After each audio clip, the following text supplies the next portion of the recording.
Salut tout le monde. Bon, on se retrouve pour une nouvelle vidéo, hein. Ça commence à faire un bout de temps. Bon bah ça y est, les travaux sont finis. Le calendrier des vidéos va pouvoir mieux coller avec le calendrier des travaux, hein, parce que cette année, vous aura pas échappé que on s'est tous mis un petit peu la pression pour réaliser les Smith Blade dans des bonnes conditions. Enfin, on va dire pas trop mauvaises, hein. On a fait un peu ce qu'on a pu, et puis voilà. Bon, finalement c'est plutôt très bien. Enfin, moi je suis content de mon travail, donc voilà, la fierté, quand on sort du champ en étant content de son travail, c'est déjà pas mal. On sait que l'année sera pas si mauvaise que ça. Bon bah voilà, là je suis dans le plus gros tracteur, là je suis dans le CS 94, hein. Il fait une petite beauté au niveau de la cabine, mais pas au niveau des carreaux. Voilà, j'ai pas été courageux jusqu'au bout. Je cours toujours après ma motivation. Si vous la voyez passer quelque part, merci de me la renvoyer. Voilà, quand le boulot, quand les grosses périodes se finissent, après voilà, la pression retombe et puis faut se remotiver pour le reste. Bon bah du coup on va faire une vidéo de circonstance. Donc là je pars avec le CS broyer les jachères, donc du coup ça va être une vidéo sur la moisson du maïs. Aucun rapport, aucune transition, mais voilà, c'est comme ça, j'ai fait mes rushs et puis j'ai refait l'intro. Donc voilà, bon. Et puis au niveau du maïs, voilà, je me permets ce petit débrief, c'est pour ça que j'ai refait l'intro. J'étais pas parti pour vous parler des rendements que j'ai fait. Néanmoins, vu les rendements que j'ai fait et la manière dont je les ai faits dans mes terres, je trouvais ça utile d'en parler. Donc après avoir compté mes chiffres, dans ma parcelle qui est tout au fond là-bas, on va pas aller la voir parce que voilà, c'est le bourbier et puis j'ai pas envie d'avoir les pieds mouillés ce soir, mais c'est de la terre assez compliquée, de la terre de vallée, assez glaiseuse, assez séchante. Et voilà, le problème de cette terre là, c'est qu'il lui faut énormément d'eau pour arriver à son potentiel. C'est à la fois séchant, c'est pénible quand c'est sec, c'est pénible quand c'est humide, mais quand il y a ce qu'il faut là où il le faut, c'est de la très bonne terre. Donc cette année mon maïs qui est dedans, j'ai fait un rendement assez exceptionnel parce qu'on n'était pas loin des 140 quintaux secs. Historiquement, quand on dépasse les 110 dans cette parcelle là, c'est assez génial. Donc comment j'ai fait ça, j'ai adapté la variété au type de sol. On a des grosses variétés qui marchent bien maintenant. Ça a fait énormément de progrès. C'est pas de l'OGM, l'OGM est interdit en France, hein. C'est uniquement des maïs hybrides. Et donc c'est du DKC 4115 je crois, c'est celui-là qui est sorti le mieux. Et voilà, donc dans ces terres là, moi j'ai jamais mis aussi peu d'azote, parce que j'ai mis que 140 d'engrais, ce qui est vraiment pas beaucoup. En habitude je suis plutôt autour de 180 voire 185, 190 suivant l'année et le potentiel. J'ai mis des bactéries, ça s'appelle Utrisha N, donc c'est pour fixer l'azote atmosphérique et le fixer sur le feuillage du maïs, enfin l'excédent, parce qu'elles en consomment une partie quand même, faut qu'elles vivent ces petites bêtes. Et l'irrigation, le sujet épineux en ce moment, l'irrigation. Donc moi cette parcelle je l'ai arrosée que 5 fois, c'est vraiment pas beaucoup, hein, et 5 fois à 25 mm. Pour comparaison, dans des parcelles moins séchantes que ça, il y a 2 ans, j'étais autour de 8-9 tours d'eau. À la fin, j'avais arrêté de compter. Et c'était pas 25 mm que je mettais, mais un peu plus de 35, voire même presque 40. Là, j'ai jamais mis si peu, réparti, voilà, un tour d'eau par semaine, voire même tous les 10 jours. Voilà, donc tout ça pour dire que le maïs, oui, ça demande de l'eau, ça la demande au mauvais moment, quand elle tombe pas, forcément, c'est l'été. Mais par contre, ça en demande pas beaucoup, hein. Pour comparaison, j'ai fait 3 tours d'eau sur mon blé juste avant. Donc ça, par contre, ça me pose problème, ça. Ça me pose plus problème que d'arroser 5 fois un maïs. Sans parler derrière des débouchés du maïs. Bon bah oui, ça nourrit l'élevage, hein, forcément, hein, par rapport à nos petits écolos qui sont contre l'élevage. À côté de ça, bah, on fait quand même, il y a quand même l'amidon hein, qui est très intéressant. Bioéthanol, le pain de maïs, la maïzena, enfin voilà, il y a plein d'utilisations, hein. C'est une plante très complète, on peut faire plein de choses avec. Donc pour moi, voilà, il n'est pas question d'arrêter le maïs, enfin pas sans remplacement. Voilà, on entend beaucoup parler du sorgho, mais le sorgho, il n'y a pas beaucoup de marché, hein. C'est peut-être une plante intéressante, mais enfin elle est intéressante, hein, on peut faire plein de choses avec, mais sans marcher au bout. Moi, si j'ai du sorgho plein mes granges et que je peux pas le vendre, quelque part, j'aurais un peu bossé pour rien. Voilà. Donc voilà, je me permettais juste ce petit aparté pour dire que le maïs, voilà, on entend dire beaucoup de choses, mais qu'au niveau de l'irrigation, on peut faire pas mal de trucs et ça consomme pas autant d'eau que ce qu'on a l'air de lire dans les journaux ou d'écouter dans divers médias. On va pas les nommer, on n'est pas là pour ça. Bon, moi je vous laisse avec la vidéo du maïs dans la moissonneuse et tout ça, et dedans j'aurais intégré la vidéo d'Étienne Acco. Donc il fait de la vidéo, lui c'est à un autre niveau que moi, hein. Il a fait un joli petit montage avec ma moissonneuse, donc la 7230, hein, en pleine action, et franchement ça vaut le détour parce que ça a de la gueule. Voilà, bon, allez, je vous laisse avec la moisson du maïs.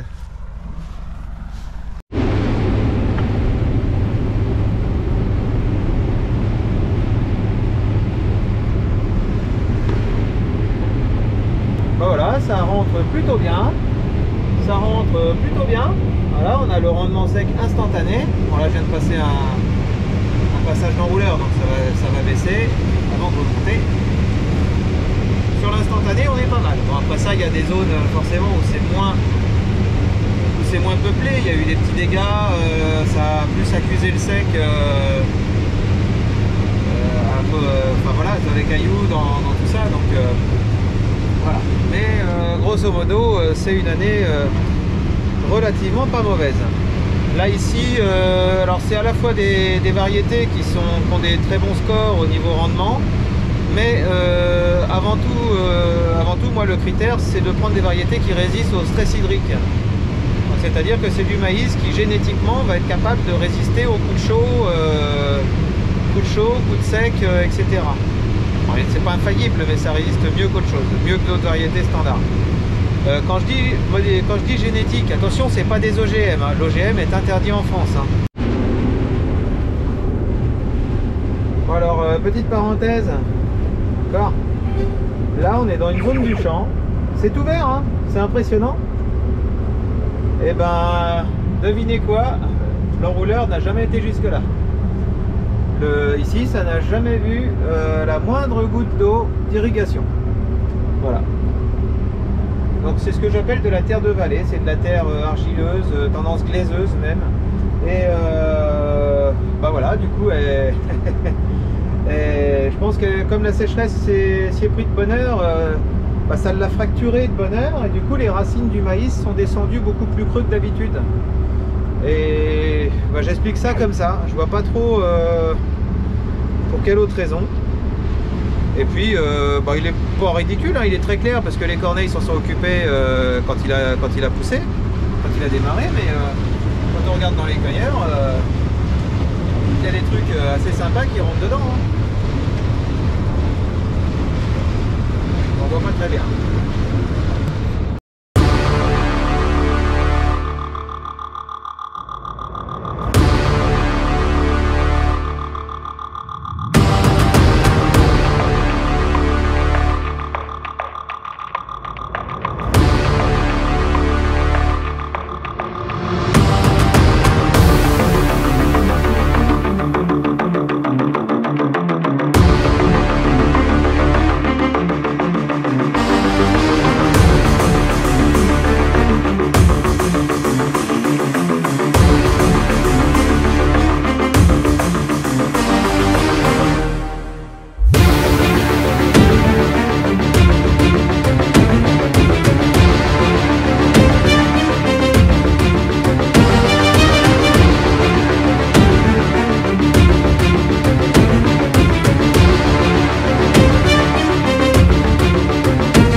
vous voyez, je rentre avec un rang qui est complètement bourré.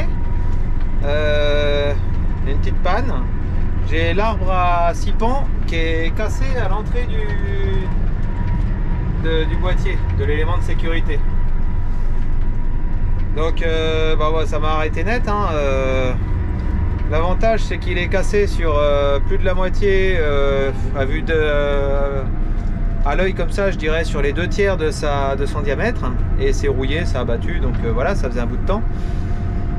Et bon, il n'y a qu'un seul rang à entraîner, donc le magasin n'a pas d'arbre comme ça en stock, donc je vais tenter une réparation de fortune, de bien l'aligner dans un étau et puis de le ressouder avec un beau chanfrein, une belle soudure et un beau meulage. À mon avis, pour entraîner un seul rang, ça devrait peut-être suffire.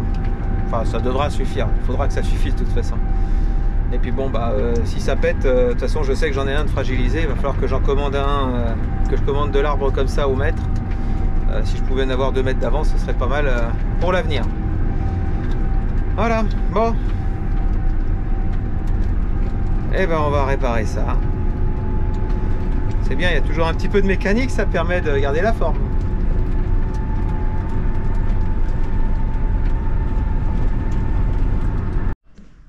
Donc voilà le problème, l'axe est cassé ici. Bon, il n'y a pas de lumière, alors du coup on verra pas, mais je vous montrerai tout à l'heure. Voilà, forcément ça peut pas l'entraîner très bien. Donc on voit la cassure qui est vraiment pas régulière. Il s'est passé quelque chose un jour, mais ça se trouve c'est même pas moi, hein. C'est que la deuxième année de service de ces cueilleurs là chez moi, c'est des cueilleurs d'occasion qui étaient trop petits pour la CR qui les avait avant. Donc je pense qu'ils ont, même si je leur mets un petit peu de vitesse, je pense qu'ils ont été, ils n'étaient pas à la fête avant. Voilà. Sans dire qu'ils avaient été maltraités, mais ils ont été bien occupés. Voilà. Bon bah je vais démonter tout ça. Je vous fais grâce du démontage et bah, on va voir la suite des réparations. Alors, ça c'est une sécurité à déclenchement. On voit les petits pistons. Donc en fait mon arbre il est beaucoup trop long. Il était manché à force là-dedans et ça a tellement forcé, hop, que ça a décalé tout ça et ça m'a imprimé les cannelures ici sur le boulon. Donc voilà, ça m'a donné chaud. Bah évidemment que je vais réparer, mais là il y avait soit l'ancien propriétaire a eu un problème, je pense, parce qu'il est bizarre là, dans le bout c'est bizarre. Mais bon voilà, il y a un problème et finalement heureusement que j'ai pas fait de casse ailleurs et que ça a pété presque gentiment, parce que on allait au devant d'une grosse panne. Voilà. Bon alors, petit coup de génie. J'avais des capellos avant d'avoir des capellos, donc c'est exactement les mêmes, sauf qu'ils avaient changé quelques trucs. Ça, c'est la vieille sécurité des anciens. Alors, il y en a une pièce qui est là parce que je l'ai reconstituée. D'abord, j'ai vérifié et ensuite, je filme. Voilà, donc c'est une reconstitution. Donc voilà, hop. Et là, j'ai mon axe hexagonal à 6 pans. Donc l'idée, comme cet axe là dans sa version non cassée il va jusque là, alors qu'il devrait aller jusqu'à, j'ai paumé mon tournevis, mais grosso modo jusque là, l'idée ça va être de couper la partie en bon état ici, de récupérer une partie saine sur celui-ci et de souder et de faire une jonction avec mon manchon qui est ici. Voilà, donc ça va être une réparation système D qui va très probablement durer. Je vais le souder gentiment, pas trop fort, et puis bah, on verra bien ce que ça va pouvoir donner. De toute façon, sur cette partie là il pourra pas rentrer parce que j'ai cette pièce là qui va venir en mâchoire. De ce côté là j'ai un ressort qui est tombé par terre, mais qui vient pousser sur cette pièce en téflon ici. Donc en fait tout va être monté pour comprimer les deux bouts d'arbre dans cette pièce-là. Donc normalement ça devrait pas se sauver, mais quand même par acquis de conscience, et puis parce que je veux pas que ça aille trop loin quand même, si jamais ça pousse, je vais lui faire un tout petit pointage gentiment. Voilà, bon, on s'en sort pas trop mal. C'est pas orthodoxe, c'est pas référencé dans le bouquin, mais ça va permettre de finir la journée, l'année, et peut-être même d'en faire d'autres derrière.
Voilà, il est presque tout neuf. Bon, ça y est, c'est réparé. Hop. Donc, et ben voilà la jolie pièce cassée. Donc bah on voit que c'était déjà cassé depuis un moment, sur un peu plus de la moitié de l'épaisseur. Et puis bon, je pense que l'alignement n'était pas parfait. Ça c'est le genre de pièce, elle était trop traversante au niveau du boîtier, et bah, il manquait un jeu de fonctionnement quoi. Donc bon bah voilà, c'est manchonné, j'ai remis en route, ça a l'air de marcher. Et puis plutôt que d'aller finir la parcelle qu'on avait en train, et ben on va aller finir la journée dans la parcelle qui est au bout. Voilà, parce que j'arriverai pas à finir ce soir l'autre champ, et puis on va éviter les déplacements intempestifs. Alors, la réparation que j'ai faite, donc elle est là, c'est elle. Donc en fait, bon bah c'est bon, il n'y a pas de jeu, hein. C'était ma petite crainte.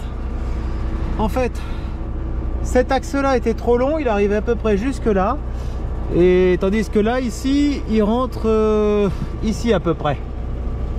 Voilà, il rentre jusque là. Donc on a tout ça en moins de longueur d'arbre. Et je pense qu'avec la poussière qui a dû le colmater un petit peu en travers à l'intérieur, ça a dû lui mettre une contrainte qui n'était pas évidente. Parce que ça, c'est la sécurité pour le rang. Et ensuite, de ce côté-là, il n'y a pas de palier. Là, c'est juste une bague pour garder le centrage. Quand ça s'emboîte ici, c'est une poulie à ergot. Comme ça, quand je déplie les cueilleurs, et bien, ça vient s'emboîter et c'est entraîné par... vous voyez, ici, on a la chaîne d'entraînement. Donc voilà. Bon, bah, il n'y a pas de raison que ça marche pas, hein. Hop, c'est reparti. Désolé de ne pas avoir plus filmé la réparation de la moissonneuse, enfin des cueilleurs. Ça aurait été intéressant, je pense que ça aurait été très intéressant de filmer une réparation à l'arrache comme ça, en détail, mais bon, à un moment donné, voilà, priorité au boulot. Voilà, bon, même sur la remorque, hein, j'avais eu une réparation, je ferai un petit plan tout à l'heure pour vous montrer, mais j'avais une bride qui avait lâché sur la flèche. Et puis bah, quitte à faire une réparation, là par contre la flèche c'est un petit peu important, donc quitte à faire une réparation, autant la faire bien. Donc j'ai refabriqué une bride surdimensionnée par rapport à l'origine. Comme ça ne lâchera plus. Voilà.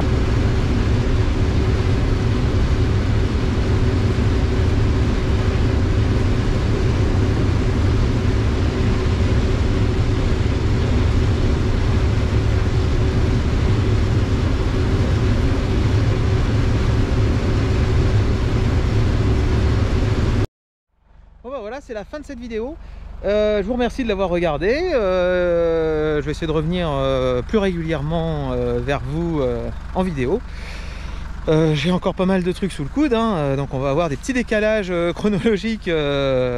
Voilà, donc là c'était la moisson du maïs. Il y en aura sûrement une sur la moisson du blé, hein, on l'a pas faite celle-là. Mais bon, on a le temps, c'est pas grave. Voilà, bon bah merci d'avoir regardé. Et en attendant, bon bah petit retour sur l'actualité. Donc pour ceux qui me demandent en message privé ou sur Facebook, non, j'ai toujours pas retrouvé ma remorque qu'on m'a volée. À mon avis, je la retrouverai pas. De toute façon, maintenant. Voilà, j'ai mis du temps à envoyer la déclaration, de dépôt de plainte hein, pour l'assurance. Hein. Je désespérais pas de la retrouver sur le bon coin. Mais bon, bah tant pis, maintenant elle est remboursée, tout ça. Bon, bah voilà, tant pis. Hein. On va passer à autre chose. Et pour ceux qui ont vu sur Facebook, j'avais demandé des renseignements sur Valtra série N3 Direct. En remplacement de mon Macet. Donc finalement j'ai pris la décision de ne pas changer mon Macet. Le marché de l'occasion est assez compliqué en ce moment, assez tendu. Donc il y a 2-3 bricoles à revoir dessus, bah, je vais les revoir. Et on va le garder encore 1 an ou 2. Ou plus, ou moins, enfin j'en sais rien, on verra bien. suivant ce que ça va donner. Hein, donc mon Macet n'est pas à vendre. Hein. Il y en a eu pas mal. Il y a eu beaucoup d'intéressés. Hein. Donc la prochaine fois que je décide de changer un tracteur, hein, je ne parlerai pas de prix, on fera une vente aux enchères. Hein. Ce sera mieux pour moi. C'est une blague, hein, je ne le ferai pas. Mais voilà. Bon bah allez, sur ce, moi je vous dis à bientôt. Et d'ici là, portez-vous bien. Allez, à plus pour une prochaine vidéo.